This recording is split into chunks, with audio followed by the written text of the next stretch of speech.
Assalamualaikum warahmatullahi wabarakatuh. Alhamdulillah, alhamdulillahilladzi rafa'al mustafa manasibal insari wal busra wa ja'ala israhum min Makkah ila baitil muqaddasi fi lailati wahida ayatan kubra. Asyhadu an la ilaha illallah wa asyhadu anna Muhammadar Rasulullah arsalahu Allahu bil haqqi basyiran wa nasira wa da'iyan ila Allah bi ismihi wa sirajan munira. Wassalatu wassalamu ala asrafil anbiya'i wal mursalin sayyidil mursalin Muhammad bin Abdullah la nabiyya ba'dah wa ala alihi wa ashabihi ajma'in amma ba'd. Pengurus dan jemaah masjid dan lebih khusus Bapak Kepala Desa Tacorong yang insya Allah sama-sama dimuliakan dan dirahmati oleh Allah Subhanahu wa Ta'ala, guru-guru saya, ustaz-ustaz saya, saudara-saudara saya dari komunitas Pejuang Subuh Kabupaten Bulukumba yang insya Allah dimuliakan pula dan dirahmati oleh Allah Subhanahu wa Ta'ala. Bersyukur kepada Allah Subhanahu wa Ta'ala dengan mengucapkan Alhamdulillahirabbil alamin. Bersalawat kepada baginda Rasulullah Muhammad sallallahu alaihi wasallam dengan mengucapkan Allahumma salli ala sayyidina Muhammad wa ala ali sayyidina Muhammad. Seluruh yang hadir yang insya Allah sama-sama dimuliakan dan dirahmati oleh Allah Subhanahu wa Ta'ala. Di dalam Al-Quran surat Taubah ayat 36 Allah Subhanahu wa Ta'ala berfirman, Bismillahirrahmanirrahim, Inna indakas suhuri indallahi isna asara sahran fi kitabillahi yawma khalaqas samawati wal ardh. Kata Allah, sungguh jumlah bilangan bulan itu ada 12 dalam ketetapan Allah, dalam penciptaan langit dan bumi. Jadi sejak Allah menciptakan langit dan bumi ini, Allah sudah menetapkan jumlah bulan itu ada 12. Jadi dimulai dengan bulan Al-Muharram sampai dengan bulan Zulhijjah. Dan di dalam bulan-bulan tahun Hijriah ini tentunya di setiap bulannya ada peristiwa-peristiwa penting bagi kita umat Islam. Sebagai contoh misalnya di bulan Al-Muharram tentunya kita mengingatkan pada saat Rasulullah SAW hijrah dari kota Mekah ke kota Yathrib Madinah. Misalnya di bulan Rabiul Awal tentunya kita akan mengingat hari kelahiran orang yang paling mulia di muka bumi ini, baginda Rasulullah Muhammad SAW. Begitupun kiranya kalau bulan Ramadan pasti kita akan teringat dengan turunnya Al-Quran. Dan Alhamdulillah saat sekarang ini kita berada di bulan Rajab tahun 1442 Hijriah yang bertepatan dengan 25 Rajab. Tentunya jika kita mengingat bulan Rajab, maka kita akan teringat suatu peristiwa yang maha dahsyat yang pernah terjadi sepanjang masa, yaitu peristiwa Isra Mi'raj baginda Rasulullah Muhammad sallallahu alaihi wasallam. Sebagaimana firman Allah di dalam Al-Quran, di dalam surah Al-Isra ayat 1. Bismillahirrahmanirrahim. Subhanalladzi asra bi'abdihi lailan minal masjidil haram ilal masjidil aqsa alladzi barakna haulahu linuriyahu min ayatina innahu huwas samiul basir. Maha suci Allah yang telah memperjalankan hambanya pada malam hari dari Masjidil Haram ke Al-Masjidil Aqsa untuk diperlihatkan sebahagian tanda-tanda kebesaran Allah yang telah diberkahi sekelilingnya, untuk diperlihatkan sebagian tanda-tanda kebesaran Allah, dan Allah Maha melihat, Maha mendengar. Jemaah subuh yang insya Allah sama-sama dimuliakan dan dirahmati oleh Allah Subhanahu wa Ta'ala. Banyak pendapat tentang kapan peristiwa terjadinya Isra Mi'raj. Ada yang mengatakan tahun 6 kenabian Rasulullah, ada yang mengatakan tahun ke-10 kenabian Rasulullah, ada yang mengatakan 16 bulan sebelum hijrahnya Rasulullah, ada yang mengatakan tahun ke-13 kenabian Rasulullah. Namun sebagian besar para ulama berpendapat bahwa peristiwa Isra Mi'raj itu terjadi pada tahun 621 Hijriah atau 1 tahun sebelum hijrahnya Rasulullah SAW ke kota Yathrib Madinah. 1 tahun sebelum hijrahnya dan setelah Khadijah wafat. Itulah pendapat sebagian besar ulama tentang peristiwa. Nah, walaupun sebenarnya di dalam kitab Sirah Nabawiyah karya Syafiur Rahman Al-Mubarak, di sana dijelaskan tidak ada kejelasan yang pasti dan tentu kapan sebenarnya terjadinya, tapi itulah tadi para pendapat ulama yang banyak diikuti. Jemaah subuh yang insyaallah sama-sama dimuliakan dan dirahmati oleh Allah Subhanahu wa taala. Peristiwa Isra Mi'raj ini, Isra berarti perjalanan dari Masjidil Haram ke Al-Masjidil Aqsa, sedangkan Mi'raj adalah perjalanan dari bumi naik ke langit. Itulah yang dikatakan dengan Isra dan Mi'raj. Peristiwa Isra Mi'raj ini ada beberapa hadis yang diriwayatkan oleh Imam Bukhari Muslim. Salah satunya adalah hadis dari Abu Dzar.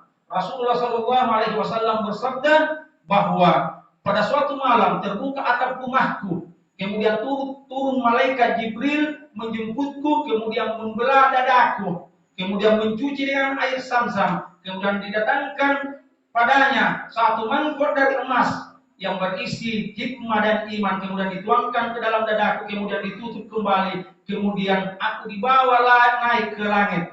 Itu pendapat Abu Dzar. Abu Dzar langsung dibawa ke langit. Sedangkan pendapat dari Malik bin Sa'sa'a, Rasulullah SAW bersabda, ketika aku berada di sekitar Ka'bah, antara tidur dan terjaga, kebetulan datang malaikat Jibril, kemudian datang malaikat Jibril membelah dadaku dari bawah leherku sampai ke bagian perutku, kemudian mencuci dengan air Zamzam, kemudian dituangkan air dari mangkok yang terbuat dari emas yang penuh hikmah dan iman, kemudian ditutup kembali, dan aku diberangkatkan dengan mengendarai burak naik ke langit bersama dengan Jibril. Di riwayat lain tadi itu semua langsung ke langit. Di riwayat lain dijelaskan Ibnu Qayyim al-Jauziyah di dalam Sirah Nabawiyah, kisah perjalanan hidup baginda Rasulullah Muhammad SAW, kayak Syafiur Rahman al-Mubarakpuri. Di sana dijelaskan menurut Ibnu Qayyim al-Jauziyah bahwa pada suatu malam malaikat Jibril turun menjemput baginda Rasulullah SAW, kemudian membelah dadanya, mencuci dengan air Zamzam, kemudian dituangkan mangkok yang berisi hikmah dan iman ke dadanya, kemudian ditutup kembali, kemudian didatangkan borak. Borak ini jenis kendaraan yang kuda mempunyai sayap dan lebih besar dari keledai dan lebih kecil dari bakhal. Kemudian aku berangkat menuju dari Masjidil Haram ke Al-Masjidil Aqsa. Nah, jadi berangkat Rasulullah SAW dengan mengendarai burak bersama dengan malaikat Jibril.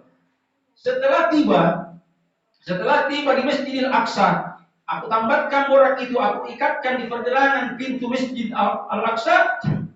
Kemudian Rasulullah SAW masuk, dan di dalam sudah ada para nabi dan rasul, dan Rasulullah SAW memimpin salat pada saat itu.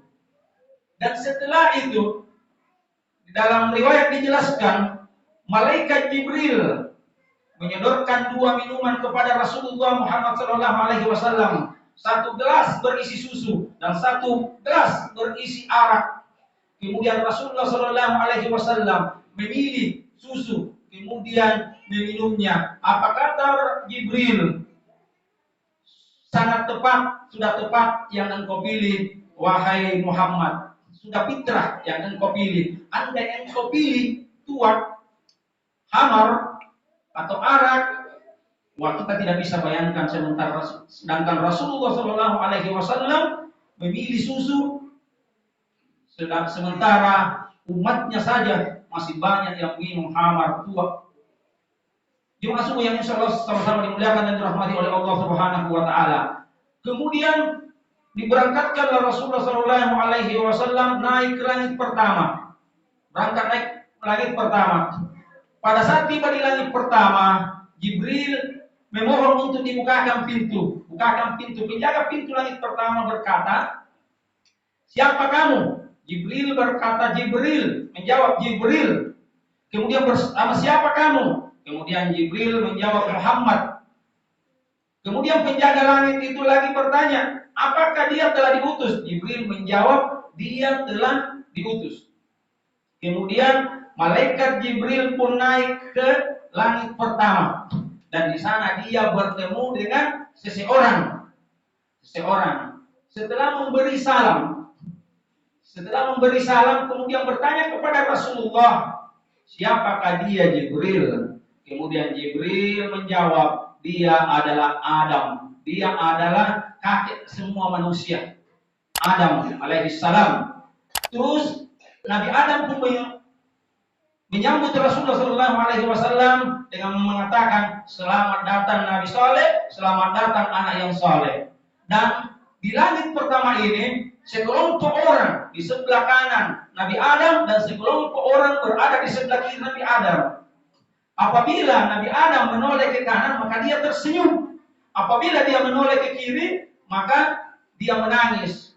Kemudian Jibril pun bertanya, kemudian Rasulullah SAW bertanya ke Jibril, apa artinya ya Jibril? Kemudian Jibril menjawab, yang di sebelah kanannya Nabi Adam, Adam adalah penghuni surga, para penghuni surga. Sehingga apabila dia menoleh ke kanan, maka dia tersenyum. Sedangkan di sebelah kirinya adalah ahli neraka. Apabila dia menoleh ke kiri, maka dia menangis. Kemudian di langit pertama ini Rasulullah SAW diperlihatkan beberapa hal, peristiwa-peristiwa. Di antaranya adalah Rasulullah SAW diperlihatkan ada kolam lautan yang penuh darah, airnya dari darah. Kemudian orang berenang berusaha ke pinggir. Setelah berusaha berenang ke pinggir, orang yang berada di pinggir itu kemudian menghantam mulutnya dengan batu. Kemudian terjatuh lagi kembali ke lautan yang penuh darah itu, yang airnya dari darah. Kemudian Rasulullah SAW bertanya kepada Jibril, wahai Jibril, apa artinya ini Jibril? Apa kata Jibril? Wahai Muhammad, itulah orang-orang yang semasa hidupnya sering makan harta anak yatim. Jadi orang yang sering makan harta anak yatim, di hari kemudian nanti dia akan berenang di lautan darah. Kemudian setiap dia akan menepi, mulutnya dipukul sampai berdarah dan terjatuh lagi ke dalam lautan. Yang kedua, di sana juga diperlihatkan Rasulullah SAW orang-orang yang besar perutnya, kemudian diinjak-injak orang yang lewat. Kemudian bertanya lagi Rasulullah kepada Jibril, ya Jibril, ini isyarat atau tanda apa ya Jibril? Kemudian Jibril menjawab, itulah orang-orang yang semasa hidupnya sering memakan riba. Yang menginjak-injak itu adalah keluarganya Fir'aun yang setiap pagi dan sore digiring masuk ke dalam neraka. Itulah yang menginjak, dan itulah orang-orang yang sering memakan riba. Kemudian diperlihatkan pula sekelompok orang disiapkan daging yang segar dan disiapkan daging yang busuk. Namun orang-orang ini mengambil dan memakan daging yang busuk. Kemudian Rasulullah bertanya, wahai Jibril, ini artinya apa Jibril? Kemudian Jibril pun menyampaikan kepada Rasulullah bahwa itulah orang-orang yang semasa hidupnya di dunia, di rumahnya sudah tersedia daging yang segar, daging yang halal, yang sudah diikat dengan ijab kabul tali pernikahan, tapi tetap mencari daging busuk di luar. Itulah nanti di hari kemudian diperlihatkan sudah ada daging yang segar, yang halal, namun tetap dia yang memakan dan memangsa daging yang haram. Jemaah subuh yang insya Allah sama-sama dimuliakan dan dirahmati oleh Allah Subhanahu Wa Taala. Selanjutnya Rasulullah SAW naik ke langit kedua dengan pertanyaan yang tadi.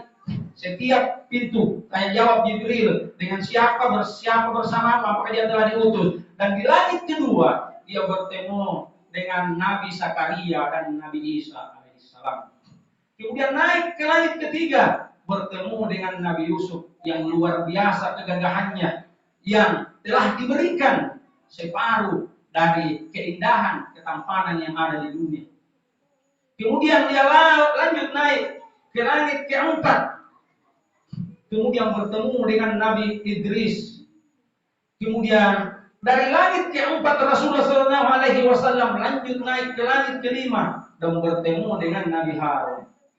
Kemudian lanjut lagi naik Rasulullah SAW ke langit keenam dan bertemulah Rasulullah SAW dengan Nabi Musa alaihissalam.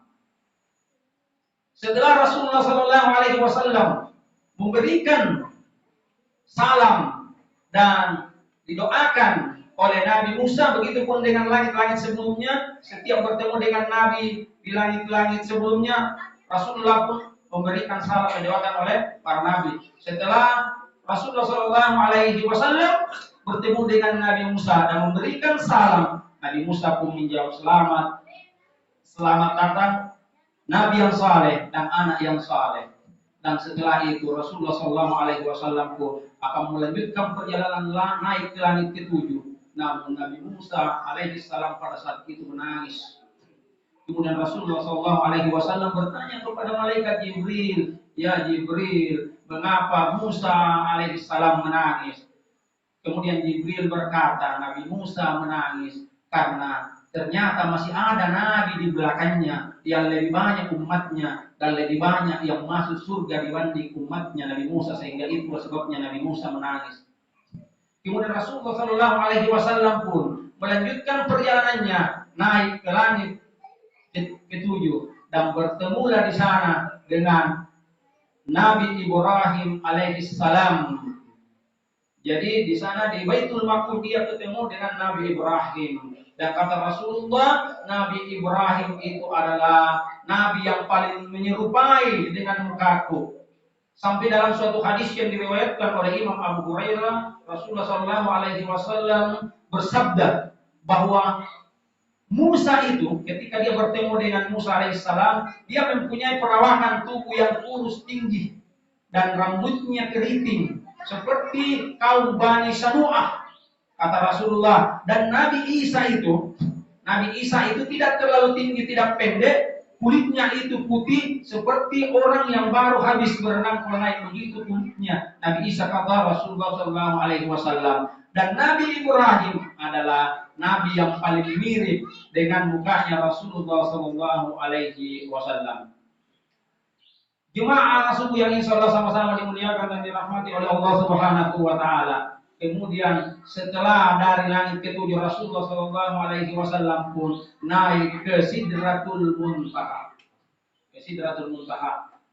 Dan disinilah dia melihat wajah Jibril yang sebenarnya, malaikat Jibril yang sebenarnya, sehingga disinilah Rasulullah melihat untuk kedua kalinya rupa yang sebenarnya dari malaikat Jibril. Dan setelah itu Rasulullah SAW menerima wahyu perintah salam dari Allah Subhanahu wa Ta'ala, yang mana pada awalnya Rasulullah SAW menerima perintah salat ini 50 kali sehari semalam.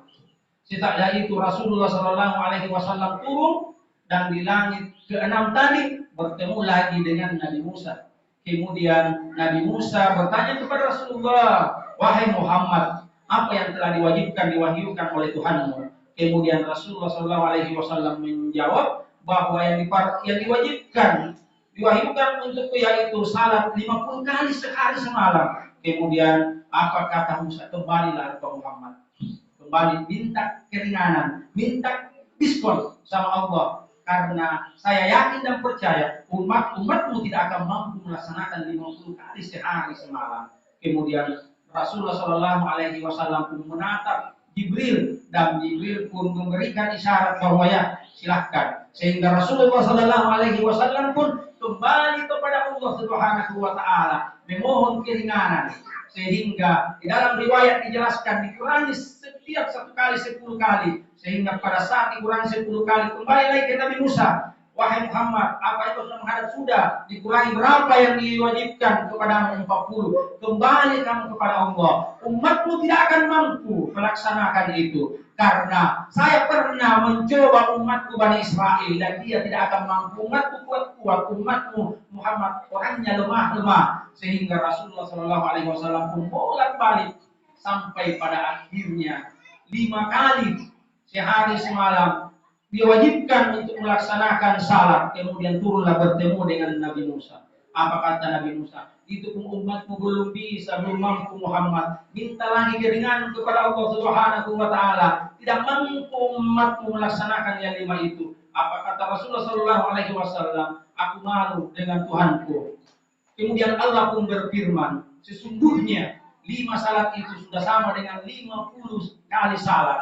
Karena kata Allah dalam firman-Nya, 1 salat itu sama dengan 10 salat. Satu kebaikan yang kita lakukan itu sama dengan 10 kebaikan. Jadi 5 kali waktu salat sehari itu sama dengan 50 kali waktu salat. Sebagaimana di Allah Subhanahu wa taala berfirman bahwa setiap satu manja bil hasanati falahu asrun salihah. Setiap satu kebaikan itu akan dibalas dengan 10 pahala kebaikan. Jadi 5 sama dengan 50. Maka turunlah kembali Rasulullah SAW sebelum subuh hari, dan itulah peristiwa diterimanya perintah salat bagi kita umat Islam. Kesimpulannya, apa keutamaan kira-kira dan hikmah sampai Rasulullah SAW diperjalankan oleh Allah Subhanahu wa taala untuk datang menerima waktu salat? Kalau ibadah-ibadah lain, ibadah puasa melalui malaikat Jibril, Rasulullah SAW menerima wahyu. Haji melalui malaikat Jibril, melalui wahyu yang turun dari Allah Subhanahu wa taala. Kemudian sedekah tetap melalui Jibril. Tapi keutamaan dan keistimewaan salat ini Rasulullah SAW yang langsung menerima dari Allah perintah salat itu. Jadi marilah kita senantiasa meningkatkan iman dan takwa kita kepada Allah Subhanahu wa taala dengan melaksanakan salat 5 kali sehari, dan jangan lupa salat-salat sunnahnya pula, karena tidaklah dikatakan meningkat iman dan takwa kita kalau grafik keimanan kita tidak meningkat karena mungkin yang wajib-wajib kita kerja. Maka mulai dari sekarang untuk meningkat grafik keimanan kita, mari kita laksanakan yang sunnah-sunnah pula. Saya rasa inilah yang sempat saya sampaikan pada subuh hari ini. Lebih dan kurangnya mohon dimaafkan. Sekian dan terima kasih. Wallahu muwaffiq ila aqwamit thoriq. Assalamualaikum warahmatullahi wabarakatuh.